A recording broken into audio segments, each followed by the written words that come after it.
Hello and welcome to GCSE Chemical Changes Part 1 with Mrs Castanera. At the start of the booklet on pages 2 and 3 you will see these knowledge organisers with all the information you need. Do please be aware that although most of the items are for everybody, including foundation tier, there is some items such as this which are labelled higher tier only. So HT only means higher tier only. So if you're a higher tier you need to know those things. If you're a foundation tier you do not need to know those things. And so we have the second page of the knowledge organiser again with some items labelled higher tier only. And if it's labelled chemistry only, then that is not for anyone who is doing foundation or higher tier. That is for people that do separate science, which we don't currently do at TNA. Next up, we have a copy of the reactivity series. And they are all metals apart from carbon here and hydrogen here.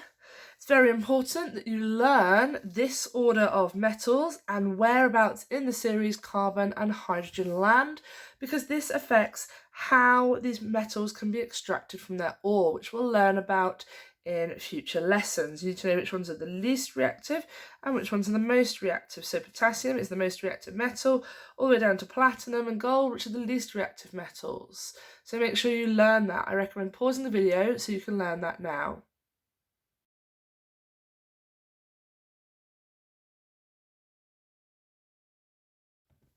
Here we have a list of statements as all the things you need to know for your exams. So this is the statement such as I can describe the reaction between metal and oxygen. So you review it 4 to 7 months before your exam, then 1 to 2 months, and then the final week before the exam, and identify how well you know it. And there are some links for some of these to revision sites that you can look at to help you. And that list carries on to the next page as well. So there's a lot of content in this, although do be aware some of these are higher tier only. So only higher tier students need to know them. So we're on lesson 1, REDOX. And the title will mean more shortly. So our keywords for today's lesson is, or are, ion, electron, oxidation, loss, reduction, gain, redox, which is all capitalised, and half equation. So the first thing I'd like you to do is pause the video whilst you complete the knowledge check questions.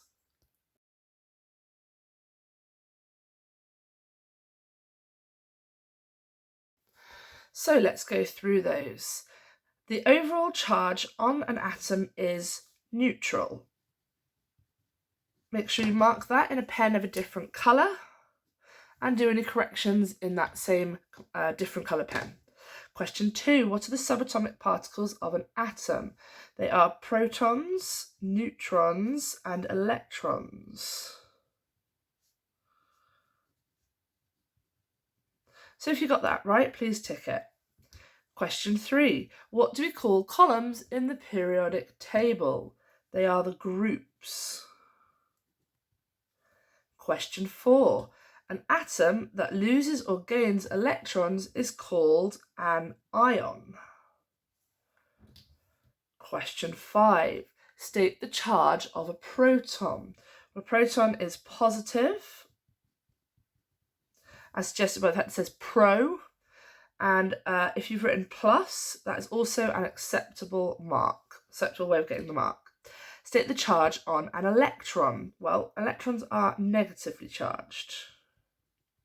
And again, if you've written the negative symbol, that is also an acceptable way of answering this question. Question 7, name the bonding between metals and non-metals. Well, that would be ionic bonding. Question 8, name the bonding between non-metals. That would be covalent bonding.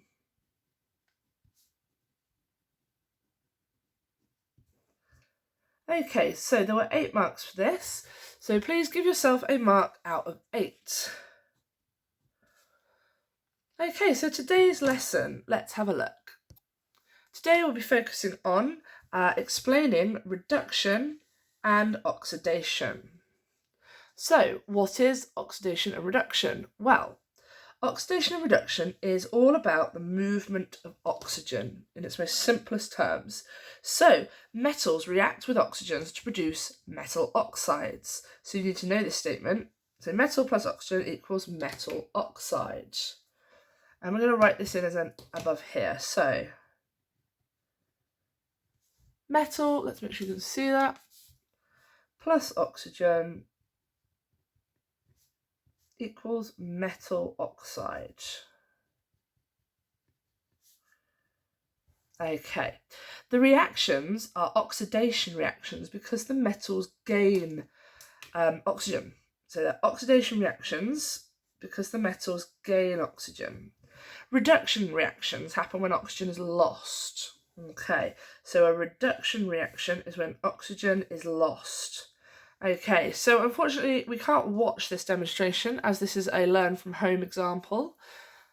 But what we have here is our word equation of magnesium added to oxygen forms magnesium oxide because metal plus oxygen is metal oxide.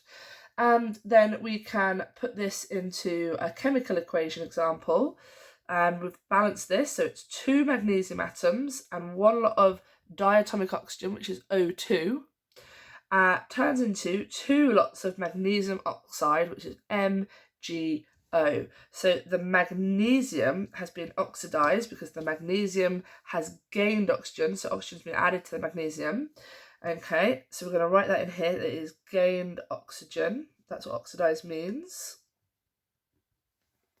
Okay, and then the next one, we've got copper oxide plus hydrogen this time will turn into copper and water. Now the copper has lost its oxygen because it started out as CuO. Okay, so it started out as a metal oxide, but when we add the hydrogen, okay, because hydrogen's more reactive than copper, the hydrogen has stolen the oxygen away from the copper, okay, leaving copper on its own. So copper has been reduced, as in it has lost oxygen.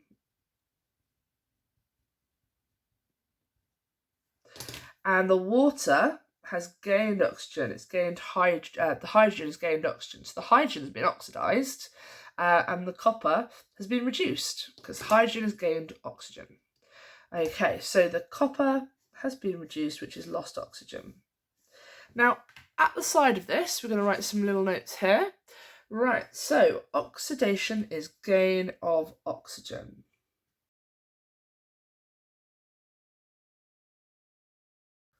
Okay, so that summarises the top one. Oxidation is gain of oxygen. And then reduction is loss of oxygen.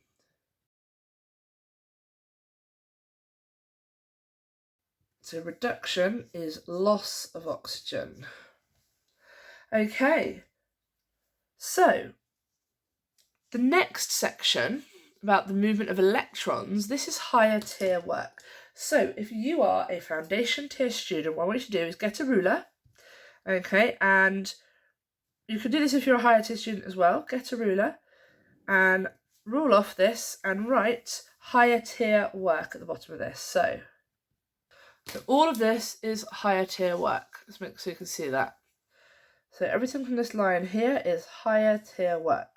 And so it carries on the next page all the way to here, where we can draw another line across above learning activity 1, where it goes back to being foundation tier. So you can write that in here. This is all higher tier, like so. So that's written in there for you. So if you're a higher tier student, we're going to go through all that. If you're a foundation tier student, you're going to need to fast forward until we get to learning activity 1, reaction of metals with oxygen.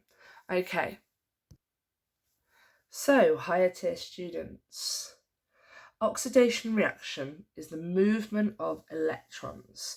So when we're working on this at foundation level, we only talk about the movement of oxygen, but at a higher level, you need to understand this process in more detail, and actually what it's about is the movement of electrons.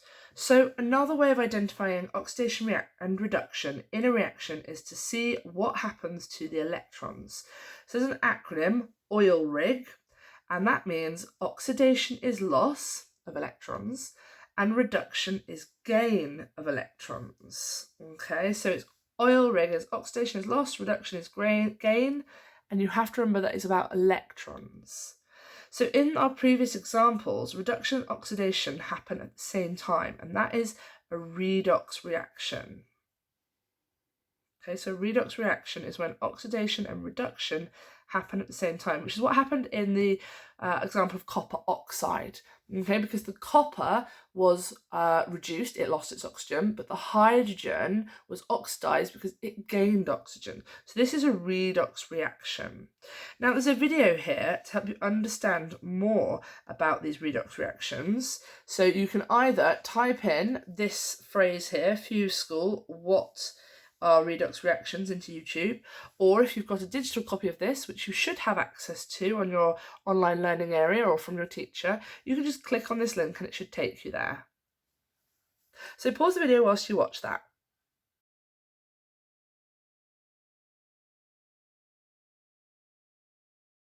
Okay, so hopefully you've watched that video now and you've got a better understanding of what redox reactions are. Okay, so copper oxide is an ionic compound. Okay, remember ionic compounds are compounds that are made of metals and non-metals. So the copper is the metal, the oxygen or oxide ion is the non-metal. I'm going to write that in. So that's a metal and non-metal bonded together. That's what ionic compounds are. And it's between copper atoms that have lost 2 electrons, which makes them copper ions. Okay, because we don't call them atoms once they've lost electrons or gained electrons, they're then called ions. And oxygen atoms that have gained 2 electrons. So again, we won't call those oxygen atoms anymore. They are now oxygen ions or oxide ions. Because once you've got an oxygen that's become an ion, we call it an oxide. Oxide ions. Make sure you write that in.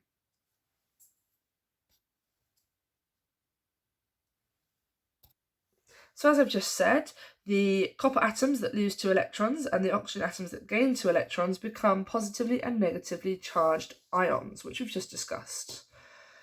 So they become ions when they lose or gain electrons. Now, during the chemical reaction with hydrogen gas, the copper gains 2 electrons. So when you gain electrons, it's reduced. So oxidation is loss of electrons, but reduction is gain of electrons. And then the oxygen has lost 2 electrons. It's been oxidized because oxidation is loss of electrons. And they are forming atoms again. Okay, so this time the oxygen, when I say it's reduced and oxidized, instead of now being ions, they have changed back to being neutral atoms. So when we say form atoms again, they've become neutral atoms again.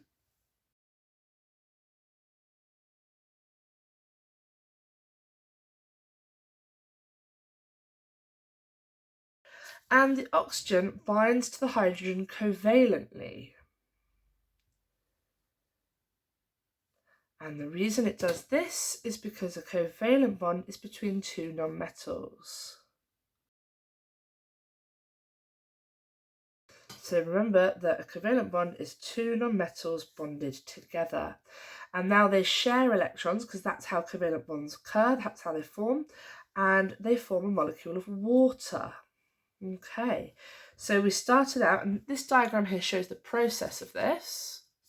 So we started out with copper oxide, okay, and it's a metal and non-metal bonded together, which makes it an ionic compound. Okay, and so copper has an empty outer shell, okay, because it's lost 2 electrons, so it's become positive. And oxygen has the extra electrons, so it's got these 2 electrons which have come from the copper, so it's got 2 negative because the electrons are negatively charged, so it's become negatively charged. Okay, so this is a positive ion and this is a negative ion. And then we gets turned into copper and oxygen separately. in the reaction. So we end up with copper all on its own, back with its 2 electrons. So that's being neutral again, it's no longer an ion. And we end up with our oxygen, which again has lost its 2 extra electrons. They've gone back to copper. And again, it's now neutral. Okay, so these are both now back to being neutral. So this is the diagram of what we've described up here. And then what happens after this is hydrogen comes along and it bonds here and it bonds here. Okay, so hydrogen comes and bonds here and here because hydrogen has 1 electron in its outer shell and it wants to share that electron with the oxygen. So they both share their electrons and they make new covalent bonds to make water. Okay, so that's our description of what's happening there. Please make sure you've got all of these annotations down. I will zoom out slightly so you can see everything that we've done. Okay, so I've zoomed out just enough so you'll be able to see everything that we've written, so make sure you've got all of the notations and annotations and everything down for this before we move back on to the foundation work. Okay, so this work is for everyone, it's not higher tier anymore, this is for foundation and higher tier students. So learning activity 1, reactions of metals with oxygen. So you need to complete the equations by filling in the gaps and balancing if necessary. So don't forget to balance if it's needed. So for example, we have word equation. So lithium plus oxygen makes what? And then the symbol equation, which is Li for lithium, O2 for oxygen, because it's diatomic, makes 2 lots of LiO2. Now that might look good to you, but to me I can already see a glaring error. Maybe you can. This is not balanced. So balance this and then do exactly the same procedure for all of them. So this one, for example, I'm going to get you to pause the video and we're going to do just this one and then we'll come back and check it. So have a go at that question now.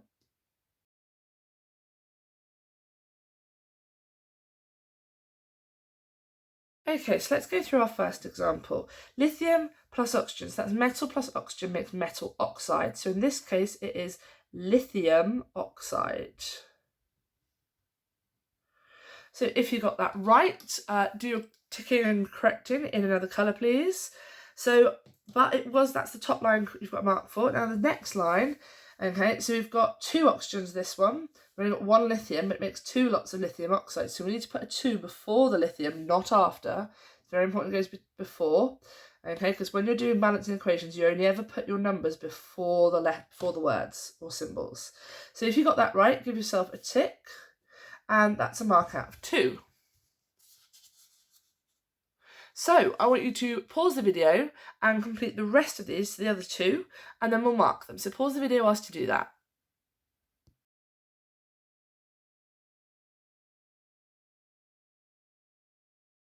Okay, so let's go through those.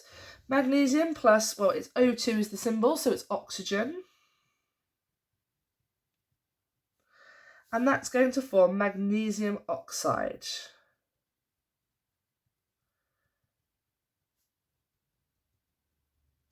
So that's the first one done, magnesium oxide. And then magnesium, well, the symbol is Mg.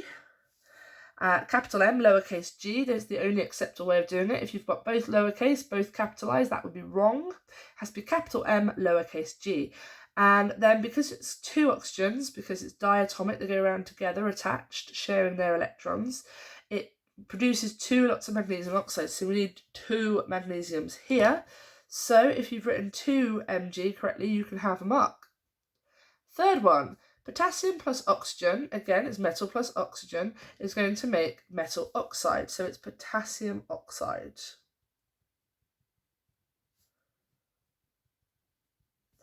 So you can have the mark if you've done that. And again, because oxygen is diatomic, it needs to be 2 lots of potassium, and it's going to produce 2 lots of potassium oxide. So potassium oxide is going to be KO. So if you've got all of these right, you can have that mark for that row. So this one is out of 6. So give yourself a mark out of 6, please. Okay, so moving on to page 9, learning activity 2, identifying reduction and oxidation. You'll notice they've underlined the RED from reduction and the OX from oxidation giving us putting them together to give us redox. So redox quite literally means a reduction and oxidation reaction that occurs at the same time. So we're gonna write that in.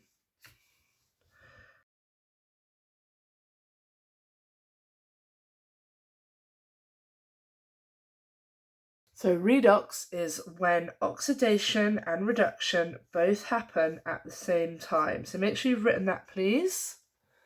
Then we're going to move on to the activity. Okay, so your task here is to determine or figure out which reactants are oxidized and which are reduced in each reaction. So for example, we have this reaction here. So 2SR, and you'll probably want your periodic table for this. Okay, we don't need it, but it might make your life easier, so you know what we're talking about, and it's good to get familiar with these. So SR is strontium, and O2 is oxygen, and strontium's a metal. It's in group 2, the second column of the periodic table, so that is going to form strontium oxide. So if you are a foundation tier student, you will know that oxidation is gain of oxygen.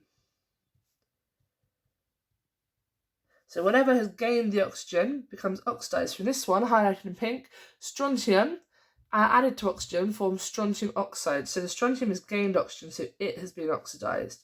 The reduced thing is the thing that's lost oxygen. Okay, so in this case, it's quite simply that oxygen has been reduced, okay, because that is the other thing that's been given away, or the other element in the reaction.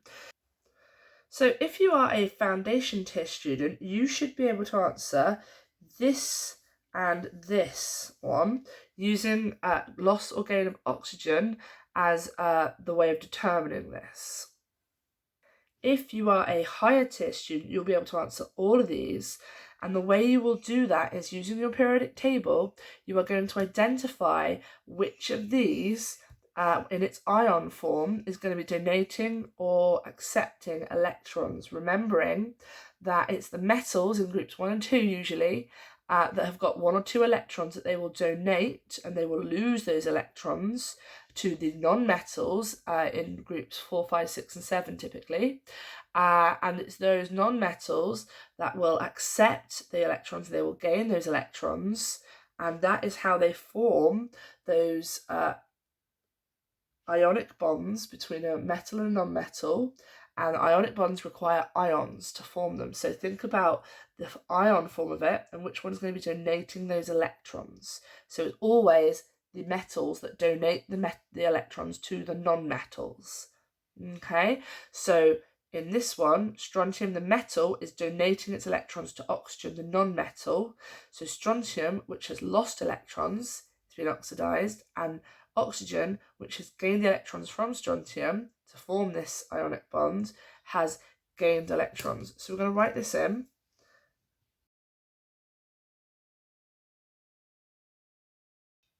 And so because you as higher tier students understand how loss and gain of electrons through ions affects the redox reactions, you should be able to answer all of these questions, whereas foundation tier students will just be able to answer these two.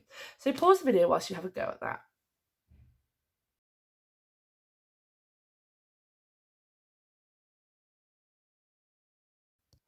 Okay, so let's go through those. So the next question is 2 lots of CS, which is cesium, react with bromine or Br2, diatomic bromine, to form cesium bromide. So in this one, because it's higher tier 1, we'll write that next to it, this is higher tier, as is the one below it. Cesium is the metal, so it is going to be donating its electrons. Cesium's in group 1, so it's got 1 electron that it's going to donate to the bromine. So it's cesium that is oxidized and bromine that is reduced. Okay, now, next question. Magnesium reacts with nitrogen to form magnesium nitrate. Now, in this example, magnesium is the metal in group 2. It has 2 electrons in its outer shell. Those will need to be donated to the nitrogen, which is in group 5, which has does not have enough electrons to have a full outer shell. It will be receiving those electrons from the magnesium. So the nitrogen is gaining those electrons from magnesium, and the magnesium is donating those electrons to the nitrogen. Make sure you're ticking this in a colour that's different to the one you did the work in. If you didn't get those quite right, feel free to pause the video and have a go at the rest of them, remembering to use the loss and gain of oxygen if you want for these ones. And we're going to carry on through these. So in this one, it is the iron that was oxidised, because iron is a metal, even if it is in group 3 in the transition metals. Okay, it's still got those electrons in its outer shell. And then oxygen is in group 6, and it is going to be reduced because it is gaining the electrons from the iron. Alternately, you can say that the iron has gained oxygen, okay, and the oxygen is what's left over. Next question. Again, this is a higher tier question. We're not expecting foundation tier students to be able to answer it. Silicon. So silicon, even though it's in group 4, okay, fluorine is in group 7. Okay, so silicon is still going to be donating its electrons to the fluorine, which has got 1 too few electrons. So we can say that the one that's receiving the electrons in this one is definitely fluorine, and the one that is giving the electrons in this one is going to be silicon. Okay, so the next one is calcium plus oxygen turns into calcium oxide. So calcium has gained the oxygen here, so it has been oxidized, and the oxygen is what's left over.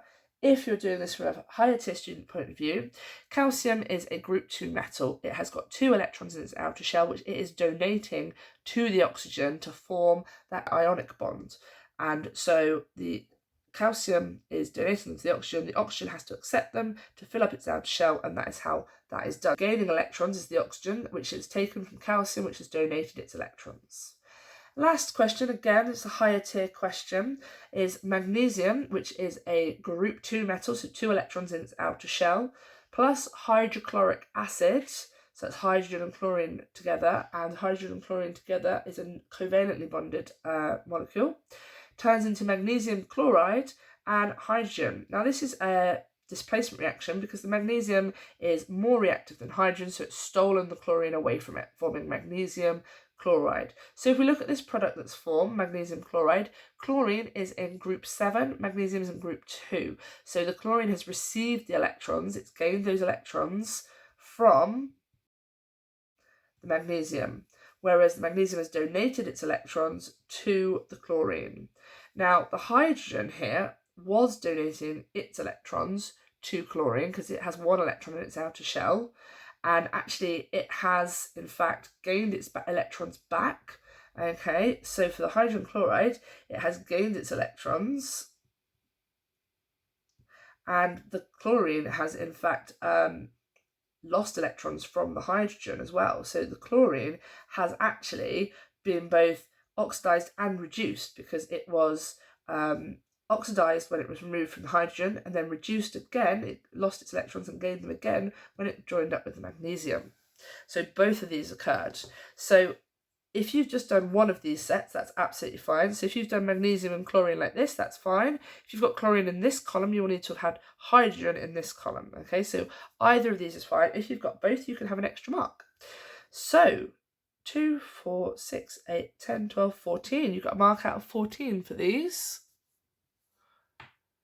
So don't panic if you haven't done too well. Obviously, if you're a foundation student, it is a mark out of 4. So if you're a foundation student, I would be hoping that you would get at least half marks on this. You know, you might have got the first one wrong and had another go at the second one. That's fine. And if you're a higher tier student, this was a tricky one. I would hope that you have got 7 or more, because that's half marks. Okay, again, don't worry if you haven't. There is lots of practice still to come. So moving on. So the next section on half equations is higher tier work. So feel free, especially if you're foundation tier, to rule off this section and indicate that all of this to the bottom of page 9 is higher tier work, like so. So all of this all the way down to the bottom of the page is higher tier work. So if you're a foundation tier student, you will need to go to displacement reactions on page 10 further on in the video, so fast forward to that point. If you are a higher tier student, then we're going to be doing these half equations work. So, half equations for the higher tier students. So a half equation is a way of showing what happens to one of the reactants when it loses or gains electrons. So it's all about what happens to one of the reactants when it loses or gains electrons. In our example of copper oxide, so the copper ion gains 2 electrons and the oxide ion loses 2 electrons. And we use the symbol E- to represent an electron. So here we have our example. So Cu2+, so copper 2+, that is a positive ion, and 2 electrons, which are negatively charged. Okay, that's what happens to the copper. It's gained these 2 electrons to become a neutral copper, and that there is reduction. So we're going to write a little sentence under this.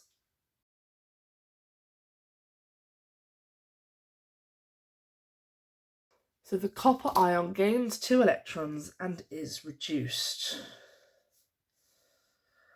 And then on the other side of the equation, we have our oxygen ion, which is a negatively charged ion, and it loses 2 electrons and becomes a neutral oxygen atom, which is oxidation. I'm going to write a sentence about that.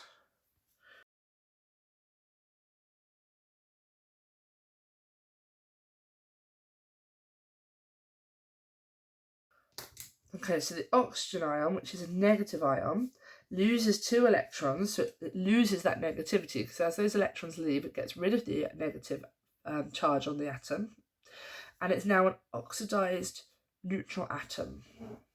So this is what's happening to our copper and our oxygen.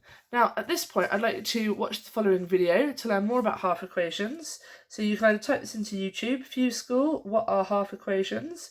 Or if you've got a digital copy of this, which is what I recommend, you just simply click on the link. So pause the video whilst you watch that, please.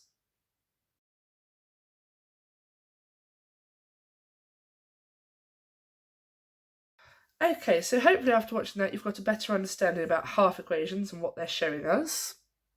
So in this activity, what you need to do is under each half equation, write down, does it show reduction or oxidation? You're going to write that in this little box here. Okay, so at the bottom underneath the equations. So remembering that reduction is the gain of electrons. So when a positively charged ion becomes neutral, it gains its electrons, and that oxidation is when a negatively charged ion loses electrons to become a neutral atom. So remember that oil rig acronym. Oxidation is loss of electrons and reduction is gain of electrons. And that acronym will be very helpful to you during this activity, oil rig. So pause the video whilst you complete that, please, and then we'll go through it together.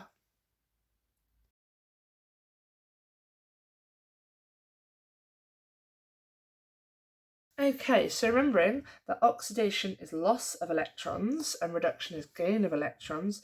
This one here, the magnesium is losing electrons, so it is oxidation. And the oxygen here is gaining electrons, so this is reduction.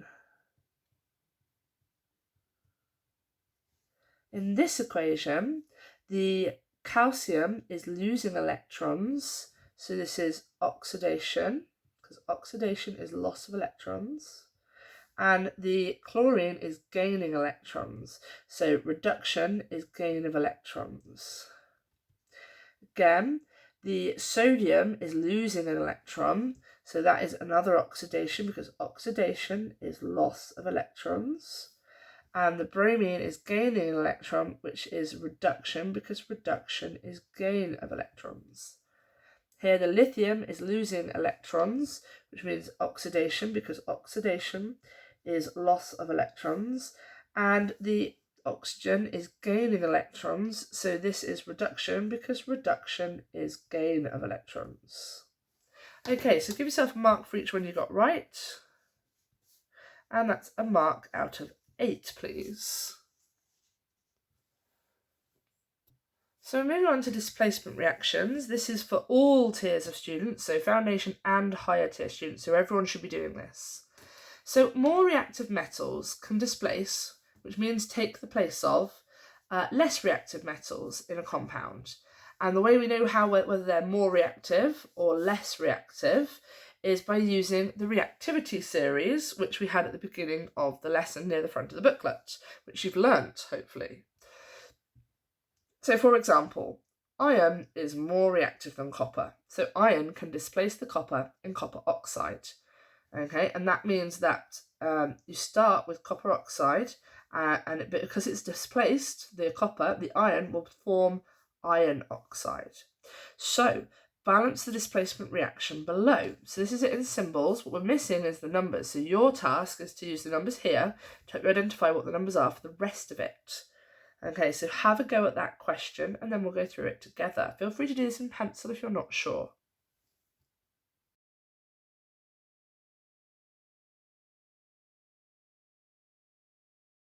So I'm going to go through this and I'm going to show you my method of working out. And I am actually going to use a pencil to start with because you have to cross out your answers a lot when doing this. So Fe2, that tells me that there are 2 iron atoms. So I'm going to write a 2 in here. Okay, because there are now 2 ions, Fe's, on this side and 2 on this side. There are 3 oxygen atoms, which tells me I'm going to need 3 oxygens here. So it's 3 oxygens before and 3 oxygens after. Now, because I've written this in, I now know that there are 3 coppers before the reaction, and now I just put a 3 in here to show that there are 3 copper atoms after the reaction. And I can do a quick double check. So 2 ions before, 2 ions after, 3 coppers before, 3 coppers after, and 3 oxygens before and 3 oxygens after. And now that I'm happy with that answer, I can write over it in pen just to put it in permanently now that I'm happy with that answer. And if you got that right, give yourself a mark for each. So there are 3 marks available for this. If you didn't get that right, please feel free to rewrite it out or put the corrections in. So in this process here, the oxygen has been removed from the copper, as in it's been reduced, because loss of oxygen is a reduction. So oxygen has been removed from copper, which means that the copper has been reduced. And the iron was oxidized, okay, because it gained the oxygen.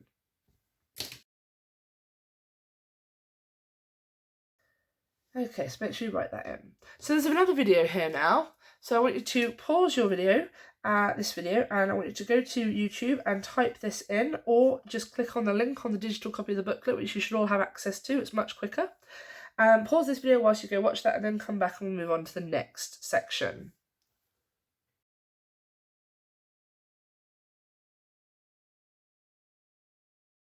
So, hopefully you've watched that video and you should understand a lot more about how we use the reactivity series to predict the results of reactions. So learning activity 4, displacement reactions, this is for everybody, foundation and higher tier. So we're going to determine which reactants are oxidised and which are reduced in each of the displacement reactions below.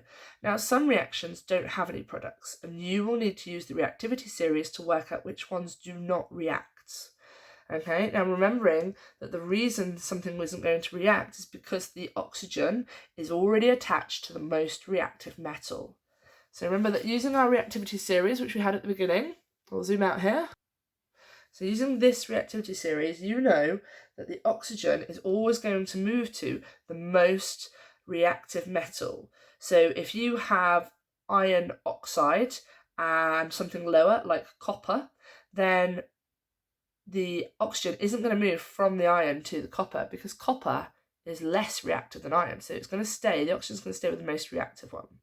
Opposite of this, if you had copper oxide and iron, then the oxygen would move from the copper to the iron because the iron is more reactive and it is displaced from a less reactive metal and attracted to a more reactive metal. And that is how the reactivity series works, as we've already learnt. So use that to help you with this activity here. So pause the video whilst you work out what the products of the reaction are, and then again which ones have been oxidised and reduced using the same processes as before. So pause the video whilst you do that.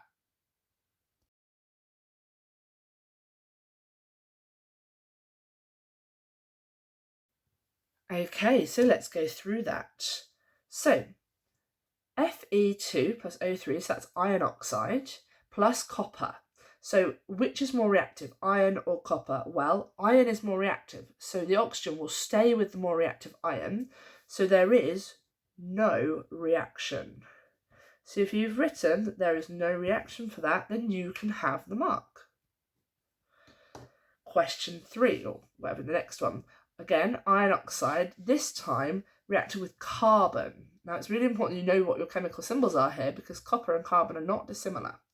Okay, so iron plus copper. Well, which one is more reactive out of iron and copper? Well, let's look at our table, and we can see here that iron is less reactive than carbon. So the oxygen is going to move from the iron to the carbon. The carbon is oxidized and the iron is reduced because the oxidized one has gained oxygen, so the carbon gains the oxygen to form carbon dioxide, and the iron is reduced to just be iron on its own. And we can put these in, so we're going to have CO2 plus iron. Now, this is a bit more complex because it's not balanced, that equation, and the balanced version of this equation requires us to work it out because we can't have 1.5 CO2s, okay? Now, don't worry too much about balancing this, but if you want to know, we're going to have 3 lots of CO2, we're going to have 2 lots of this, we're going to have 4 lots of Fe for iron, okay, so that's a 4, and then we're going to have 3 carbons, so that is now a balanced equation. You don't need to have done this. If you have, you can have a bonus point if you've balanced that, but the mark is for saying that it's carbon that's oxidized, or if you've written carbon dioxide, that's fine, and that the Fe or iron is reduced. So moving on to the next question. So CuO, so copper oxide, and Ag, which is silver. So let's look at our reactivity series. So copper and silver, which one's more reactive? Well, copper is more reactive than silver, so the oxygen will stay with the copper. So for this one, there will be no reaction because silver is just not reactive enough to take that oxygen away from the copper. So if you've written no reaction, you can have a mark. Now the next one, that looks very complicated, but we have to look past the complicatedness and look at just the symbols. So here we have aluminium oxide, so the oxygen is attached to the aluminium, and we have calcium. So let's have a look at our reactivity series again. So aluminium and calcium. Calcium is more reactive than aluminium, so the oxygen will be with the calcium in this reaction. And so it's not with the calcium now, so oxygen is going to go from the less reactive aluminium and be displaced to the more reactive calcium. Okay, so oxidation is gain of oxygen. So for this one, it's going to be calcium gaining the oxygen and aluminium losing the oxygen. Okay, so if you've got those right, give yourself the marks. So this one is out of 6, 7 technically if you've had a go at that, but I'm giving you a mark out of 6. So for this one, it is possible to get 7 out of 6 if you've written out the balanced equation for the middle section, not that you had to. So give yourself a mark out of 6. Anything over 3 is good because that was really hard work, especially if you're a foundation tier student. If you're a higher tier student, I would hope you'd got more like 4 out of 6 as a minimum. So we're going to move on to our next section. So it's the checkpoint question. Name the product formed in the reaction between magnesium and oxygen and explain whether the magnesium is oxidized or reduced and why. And there are 3 marks for this.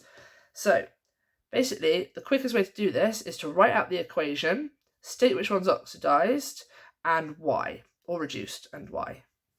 So have a go at this question. It's worth 3 marks. I'll pause the video whilst you do that, please.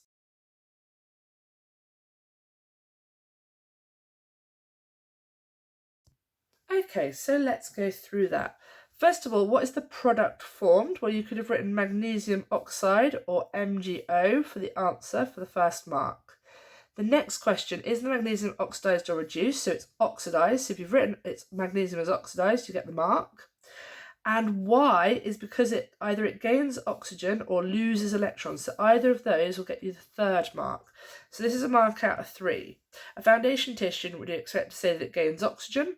A higher tier student, we could say it gains oxygen, but a better answer would be that it loses electrons. But either is acceptable and you would get the marks either way in the exam. So give yourself a mark out of 3 for this, please. And make sure you've written out anything you didn't put. And I highly recommend you write out the correct and balanced equation here. Before we move on. So pause it if you need to write those out.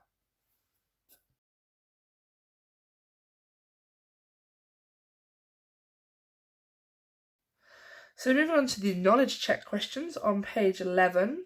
So foundation students should be able to do questions 1, 2 and 3, as well as questions 7 and 8. So higher tier questions, only for higher tier students, is 4, 5 and 6. So higher tier students do all of them, foundation tier students just do questions 1 to 3 and 7 and 8. So pause the video whilst you complete those, please.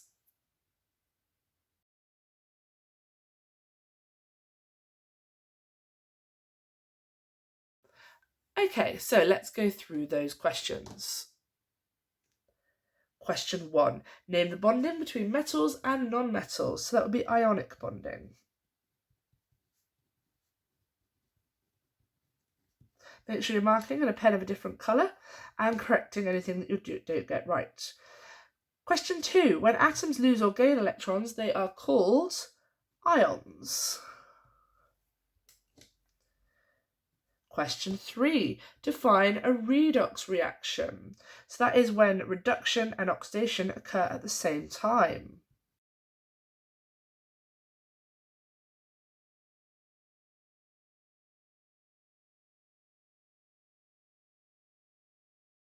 Question 4 for higher tier students. State what happens to non-metals in a redox reaction. So the non-metals gain electrons.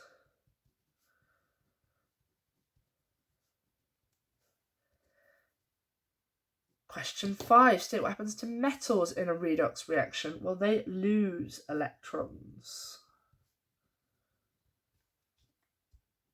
Question 6. State the symbol for an electron in a half equation. Well, it's a lowercase e with a minus as a superscript, so above it. So I put that further up. So it's a lowercase e with a little minus above it. Question 7. Define a displacement reaction. So a displacement reaction is when a more reactive element replaces a less reactive element in a compound, because actually it typically is metals. However, carbon and hydrogen can also act in this way as they're part of our reactivity series. There are some exceptions. I will give you the mark if you've written more reactive and less reactive metals, okay, because that's absolutely acceptable. Question 8.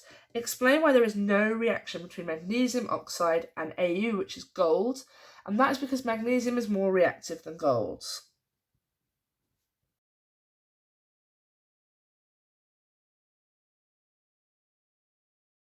And because it's more reactive, it can't be displaced. The oxygen cannot be displaced from the magnesium by the gold. So there are 8 marks available there, 5 if you're a foundation tier student. So give yourself a mark out of 5 or a mark out of 8. If you're a foundation tier student, I would hope that you've got 4 out of 5. If you are a higher tier student, then I would hope that you've got 6 out of 8. So moving on to the application of knowledge questions. Okay, describe and explain where reduction and oxidation occur in the following reaction. That is for both foundation tier and higher tier students.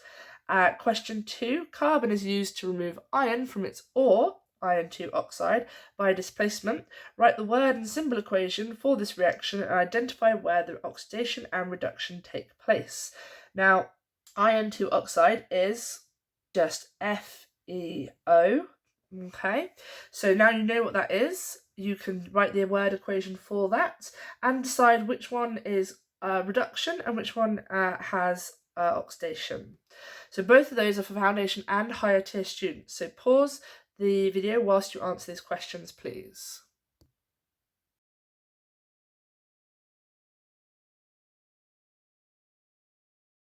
So let's go through question 1.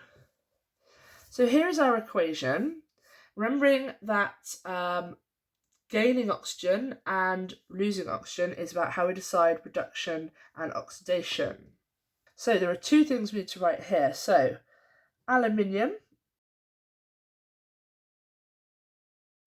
has gained oxygen, which means it has been oxidized. So oxidation has occurred. And oxygen then has been reduced. So 2 marks there, one for saying aluminium has been oxidation, has had oxidation, and reduction or oxygen has been reduced. Okay, so those are 2 marks. Okay, so next we can write out the equation here for this. So carbon, so this is the word equation, plus iron oxide. And then we draw our arrow to show that that's the before, the reactants, and now the products, and that turns into iron plus carbon dioxide. And then we can write out our symbol equation for this.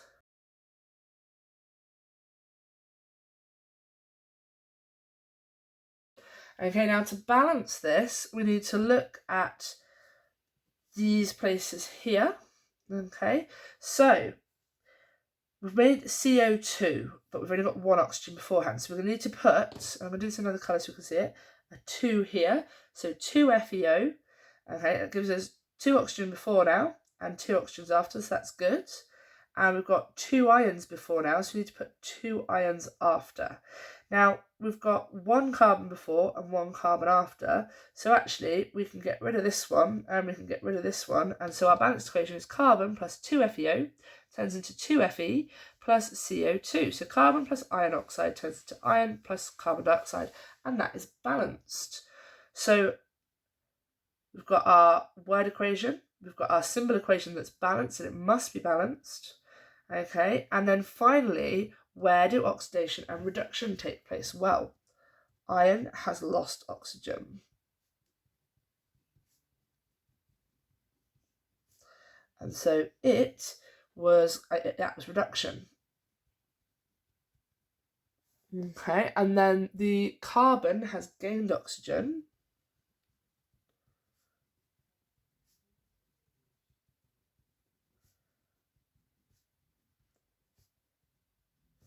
And that is oxidation.